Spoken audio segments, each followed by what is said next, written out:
Assalamualaikum warahmatullahi wabarakatuh.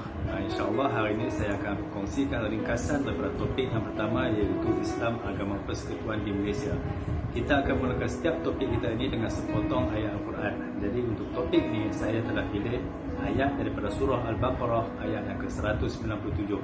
A'udzubillahi minasyaitonirrajim. Al-hajju ashhurun ma'lumat. Faman farada fihinna al-hajja fala rafatha wala fusuqa wala jidala fil hajj. وَمَا تَفْعَلُوا مِنْ خَيْرٍ يَعْلَمْهُ اللَّهُ وَتَزَوَّدُوا فَإِنَّ خَيْرَ زَادِ التَّقْوَى وَاتَّقُونِ يَا أُولِي الْأَلْبَابِ. Ayat ini sebenarnya menceritakan tentang ibadah haji. Ada beberapa pantang larang yang perlu dijaga semasa kita menunaikan haji. Jadi apa kaitan ayat ini dengan topik kita? Kalau dalam ayat ini berkaitan dengan haji, ada beberapa perkara yang kita kena jaga. Mudah-mudahan kita mencapai darjat takwa dalam kita menunaikan ibadah haji. Jadi untuk topik ini, dalam kita nak menghayati perlembagaan kita, dalam kita nak beramal dengan perlembagaan kita, kita juga kena ada sifat takwa dalam diri kita supaya kita boleh patuh kepada setiap undang-undang yang telah ditetapkan oleh negara kita dalam rangka untuk kita mendekatkan diri kita kepada Allah Subhanahu wa taala. Dalam topik ini ada dua skop yang kita kena bagi perhatian. Yang pertama adalah teori kedatangan Islam ke tanah Melayu, dan yang kedua kedudukan Islam dalam perlembagaan negara. Sebagaimana yang kita pernah belajar daripada zaman sekolah menengah dulu, ada beberapa teori yang menyokong kedatangan Islam ke tanah Melayu. Dan daripada teori-teori yang ada ni dapat disimpulkan bahawa ada tiga pendapat yang mengatakan Islam datang ke tanah Melayu melalui tiga kawasan yang berbeza ini. Yang pertama sekali melalui India, melalui Cina Champa. Cina Champa ini adalah pendapat yang paling lemah daripada pendapat-pendapat yang sedia ada, tetapi dengan penemuan beberapa bukti seperti batu nisan dan juga tugu yang tercatat hukum akal Islam, ini menyokong bahawa teori kedatangan Islam ini datang daripada Cina Champa. Pendapat yang kedua yang agak kuat juga adalah teori kedatangan Islam ini datang daripada India. Kenapa? Sebab ada banyak persamaan antara kita dengan masyarakat India. Yang pertamanya dari segi persamaan amalan mazhab Syafi'i. Kita di tanah Melayu di Malaysia telah mengisytiharkan kita mengikut mazhab Syafi'i. Jadi sama dengan apa yang dipegang oleh India. Kalau kebanyakan negara Arab, dia berpegang dengan mazhab Hanafi.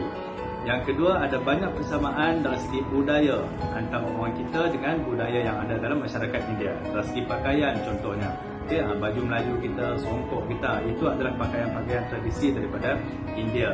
Dan juga beberapa amalan dalam perkahwinan sebagai contohnya, adat bersanding, itu semuanya datang daripada India. So teori ini juga mengukuhkan pendapat yang mengatakan Islam itu datang daripada India.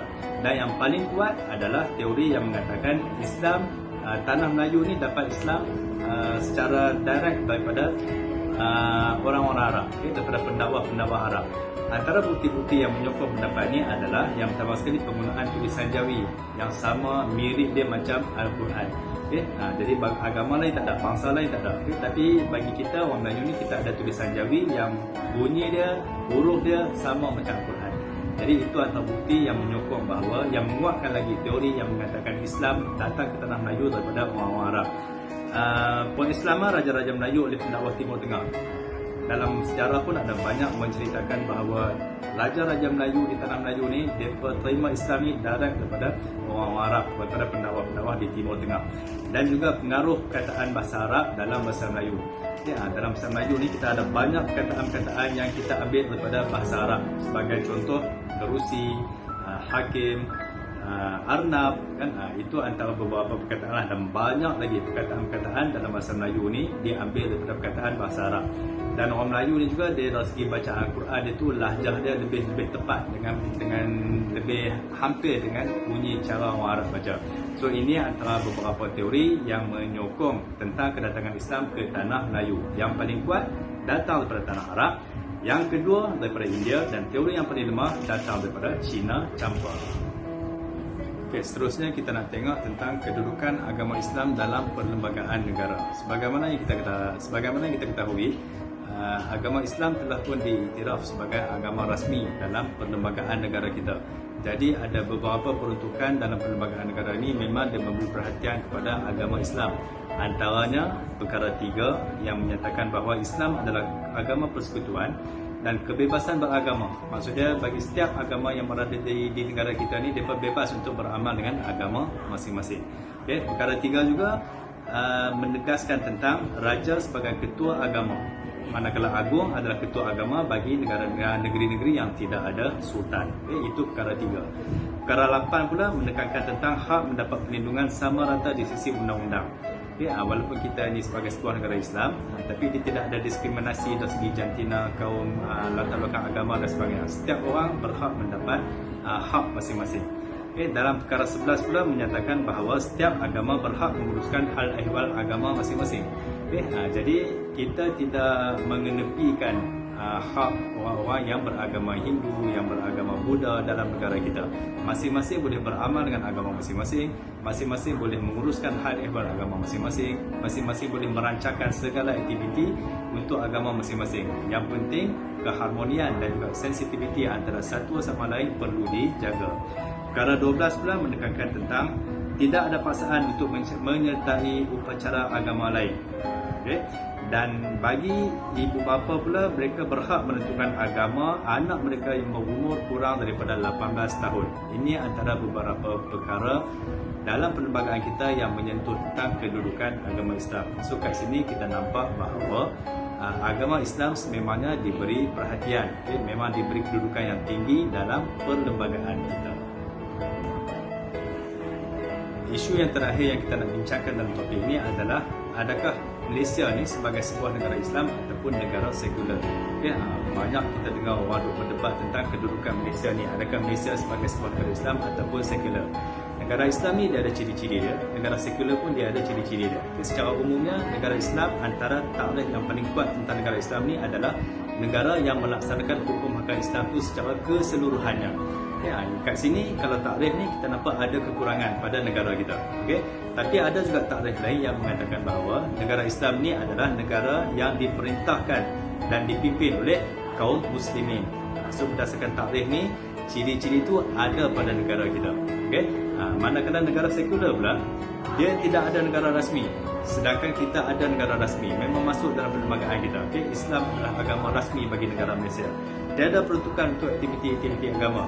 Yang ni pun ada, kita ada banyak menjalankan aktiviti-aktiviti kerohanian, aktiviti-aktiviti keagamaan. Kalau di peringkat paling tinggi di Malaysia ni kita ada JAKIM yang menguruskan perjalanan, aktiviti, ceramah, forum dan sebagainya. Dan setiap negeri pun dia ada aktiviti, dia ada jabatan-jabatan agama Islam negeri masing-masing. Jadi kalau tengok takrif tu pun seolah-olah negara kita ni terkeluar daripada takrif negara sekular. Kan? Yang tiga, penggubalan undang-undang tanpa nasihat agama. So kita pada dulu lagi memang ada penasihat agama dalam kabinet negara kita, kan. So kita ada mufti yang memantau setiap perkembangan hukum hakam kita, masalah-masalah yang fiqh yang timbul dalam negara kita. Jadi berdasarkan pada takrif ni antara negara Islam dan juga negara sekular tadi, kita boleh buat kita boleh buat analogi lebih kurang macam inilah. Sama ada Malaysia ni Islam ataupun negara Islam ataupun tidak, kita tengok nilai kita sebagai orang Islam. Orang Islam pun dia ada banyak martabat dia. Ada orang yang paling tinggi, orang mukmin, soleh dan sebagainya. Kita ada orang yang pertengahan biasa-biasa macam kita ni, kan. Dan kita ada orang Islam yang fasik. Dia Islam tapi berterusan melakukan dosa dan maksiat. Okay? Tapi bila kita kata dia bukan Islam, dia akan marah. Dia tetap akan kata dia Islam, kan. Tapi dia kedudukan Islam itu pada tahap yang rendah. Jadi Malaysia pun kita boleh buat kesimpulan macam tu jugalah. Kita nak kata kita ni negara Islam sepenuhnya, tidak. Sebab ada benda-benda yang kita tak ikut secara sepenuhnya apa yang terkandung dalam Quran dan juga hadis. Tapi kalau nak kata negara sekular pun, berdasarkan takrif ciri-ciri sekular, negara sekular kita bagi tadi pun, kita nampak kita terlepas daripada takrif-takrif tu, kan. Jadi kita boleh letakkan Malaysia ni sebagai sebuah negara Islam, tapi bukan pada kedudukan yang paling tinggi. Kalau dalam konteks kamu sebagai seorang pelajar nak dapat result paling baik tu kena dapat A, kan. Buat assignment yang paling baik boleh dapat A, hantar lebih kurang dapat B, C dan sebagainya. So Malaysia pun macam tu lah. Dia sebuah negara Islam tapi pada pandangan saya secara peribadi dia tak sampai ke darjah grade A, belum sampai ke darjah grade A lagi, kan. InsyaAllah kita doakan supaya kita sampai ke arah itu. Selain daripada itu, ada beberapa perkara yang di bawah bidang kuasa mahkamah syariah tidak boleh dicampur tangan oleh mahkamah sivil ataupun mahkamah tinggi. Contohnya dalam bab wakaf, penjagaan anak ataupun undang-undang kekeluargaan Malaysia ni, undang-undang kekeluargaan Islam yang kita sebut sebagai munakahat, yang itu memang di bawah bidang kuasa mahkamah syariah. Cuma dalam keadaan sekarang ini kita tengok ada beberapa isu yang cuba dibangkitkan, yang cuba ditimbulkan, sehingga kita nampak seolah-olah ada pihak yang cuba menentang perlembagaan negara kita ni. Antaranya berkaitan dengan isu 18 tahun bebas untuk pilih agama. Peruntukan ni agak membahayakan juga bagi kedudukan agama Islam ni. Sebab apa? Seolah-olah perlembagaan kita membenarkan seseorang yang telah berumur 18 tahun ke atas dia bebas untuk pilih agama dia masing-masing. Jadi seolah-olah kalau seseorang tu nak murtad ikut perlembagaan kita, dia tidak melakukan sebarang kesalahan di sisi undang-undang, kan? Jadi ini antara beberapa perkara yang perlu kita ambil perhatian lah, supaya kedudukan agama Islam tu lebih terjamin. Bukan nak kata tak ada langsung, bukan nak kata longgar langsung. Peruntukan tentang agama Islam memang ada, cuma ada beberapa perkara, ada beberapa aspek yang perlu kita bagi perhatian. Antara isu lain yang pernah ditemukan adalah kita pernah ada kes bila pihak berkuasa JAIS, Jabatan Agama Islam Selangor, telah membuat serbuan di satu pusat di mana orang-orang Syiah sedang beramal di situ. Sedang buat amalan ritual dekat situ lah. Ada perhimpunan dekat situ. Sedangkan di Malaysia ni kita ada isytiharkan, fatwa kebangsaan ada isytiharkan bahawa Syiah ni adalah satu ajaran yang sesat. Jadi ada pihak yang cuba menimbulkan ketegangan berkaitan dengan urusan agama ni.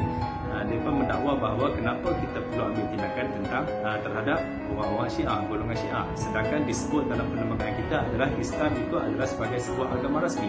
Tetapi Islam tidak pula dinyatakan Islam itu pada mazhab apa. Jadi bagi mereka selagi orang itu berpegang dengan Al-Quran, mengaku kata dia itu Islam, maka kita tak boleh nak halang untuk dia beramal dengan ajaran dia. Sesuai dengan apa juga yang ada dalam perlembagaan yang dikatakan setiap agama itu bebas beramal dengan agama masing-masing. So ada beberapa isu yang perlu kita bagi perhatian tentang perlembagaan negara kita ni supaya kedudukan agama Islam tu lebih kuat. Kalau nak tengok contoh yang paling baik, kita boleh baca fasal-fasal yang ada dalam Piagam Madinah yang Nabi buat ketika Nabi berurusan dengan orang-orang Yahudi. Walaupun Yahudi itu kita kenal dengan perangai dia, sifat dia yang memang takkan setuju dengan agama Islam. Walan tarda anka yahud walan nasara hatta tattabi' millatahu. Yahudi, Nasrani dia takkan setuju dengan kita selagi kita tak ikut dia. Tetapi apa yang dibuat oleh Nabi dalam perlembagaan Madinah ini, didapati bahawa orang-orang Yahudi pun boleh tunduk kepada apa yang telah ditetapkan oleh Nabi dalam perlembagaan tersebut. Contohnya berkaitan dengan gencatan senjata, sama-sama mempertahankan Madinah. Jadi ini antara benda-benda yang perlu kita ambil sebagai iktibar supaya nilai dalam agama Islam itu tidak dipermain-mainkan sebagaimana yang berlaku sekarang. Dan banyak lagi lah isu-isu yang orang cuba memporak-perandakan berkaitan dengan agama. Contohnya ada pihak yang memperjuangkan LGBT, kan, menyokong tindakan LGBT, dan kita lebih sedih sebab perjuangan tu datang di kalangan orang-orang Islam sendiri. Yang hakikatnya benda tu jelas haram dalam Quran dan hadis, tapi bila ada pihak yang cuba memperjuangkan hak asasi manusia kononnya, maka mereka cuba menghalalkan beberapa perbuatan yang jelas haram di sisi Al-Quran dan juga hadis. Jadi inilah pentingnya perlembagaan, sebab dengan perlembagaan itulah orang akan jadikan rujukan. Anda kata berlaku apa-apa tuntutan, berlaku apa-apa kes, ni benda ni dah memang terkandung dalam perlembagaan. Sebab itulah perlembagaan, setiap susunan ayat dalam perlembagaan itu sangat penting untuk kita menjaga kedudukan dan juga kestabilan agama Islam. Kesimpulan daripada topik ni, kenapa perlembagaan itu penting bagi sesebuah negara. Kenapa peraturan itu sangat penting bagi sesebuah negara. Kita ambil contoh macam ni je lah. Katalah KPM Beranang ni, tempat yang kamu belajar sekarang ni, tak ada peraturan, tak ada undang-undang, apa yang akan berlaku? Kan, siapa yang akan datang ke kelas? Sebab apa sekarang ni kita datang ke kelas? Sebab kita takut kita kena bar. Kalau lebih kehadirannya, peratus tu lebih, kita ada potensi untuk kena bar. Bila kena bar, kita akan dianggap gagal subjek tersebut. So ada faktor yang mendorong kita untuk datang ke kelas. Dan tak dinafikan ramai di kalangan pelajar kita ni yang memang dahagakan ilmu, memang dia nak datang ke kelas memang sebab dia nak belajar. Okay? Cuma adalah segelintir yang macam tu kan. Dari segi pakaian, kalau tak ada peraturan dari segi pakaian, agak-agak macam mana pakaian pelajar-pelajar kita datang ke kolej kan? Mungkin dengan kepelekatnya, mungkin dengan baju kelawarnya, mungkin t-shirt pagoda kan, slipper lebih kurang kan. So kalau tak ada peraturan tu, orang akan buat sesuka hati dan boleh mencerminkan sesuatu keadaan sesuatu gambaran yang negatif. Jadi sekurang-kurangnya dengan adanya peraturan, dengan adanya perlembagaan, walaupun kadang-kadang tu kita ikut tu sebab dalam keadaan kita terpaksa, tapi sekurang-kurangnya sifat terpaksa tu dia boleh membantu untuk bawa kepada ke arah yang lebih baik. Jadi sebab itulah kat mana-mana tempat pun dia mesti ada peraturan-peraturan yang kita kena patuh. Kita nak naik kapal terbang pun ada peraturan dia. Dia kata tak boleh bawa cecair, liquid kan. Walaupun kita kata ada sekadar perfume, sekadar ubat, tapi kalau dah lebih had dia memang tak boleh. So kalau kita lawan, kita ingkar, kita mungkin akan dihalang daripada menaiki pesawat tersebut. Tak boleh bawa durian. Nak bawa durian ni, nak bawa balik dekat mak ayah di kampung, tapi dah peraturan kapal terbang kata tak boleh bawa durian. So kalau kita ingkar juga, kita akan dihalang daripada menaiki pesawat tersebut. Jadi macam itulah juga. Andai kata kita ingkar segala perlembagaan yang dibuat oleh manusia, kita ada potensi untuk dihukum berdasarkan undang-undang dunia. Dan kalau kita ingkar perlembagaan yang dibawa oleh Allah Subhanahu Wa Taala, ta'udzubillah, bukan kita lah orang lain kan. Seseorang tu yang ingkar pada perintah yang telah ditetapkan oleh Allah Subhanahu Wa Taala, dia pun akan ada potensi untuk dikeluarkan ataupun tidak layak untuk dia sampai ke syurga. Na'udzubillah min dzalik. Jadi sebab itulah awal-awal tadi kita tekankan kena ada sifat takwa dalam diri kita.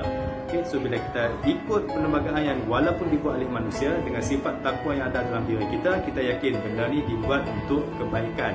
So bila kita buat kebaikan, insya-Allah akan ada ganjaran daripada Allah Subhanahu Wa Taala, dan ganjaran yang paling besar nanti datang daripada Allah Subhanahu Wa Taala adalah syurga yang semua kita nak tuju ke sana, insya-Allah.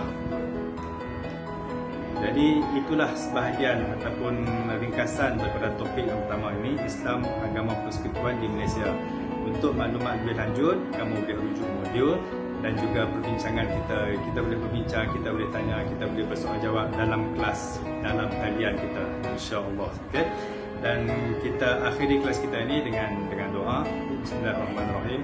Allahumma inna nas'aluka ilman nafi'a wa rizqan thayyiban wa 'amalan mutaqabbalan. Rabbana atina fid dunya hasanah wa fil akhirati hasanah wa qina 'adzabannar. Wa sallallahu ala sayyidina Muhammadin wa ala alihi wa ashabihi ajma'in. Walhamdulillahi rabbil alamin.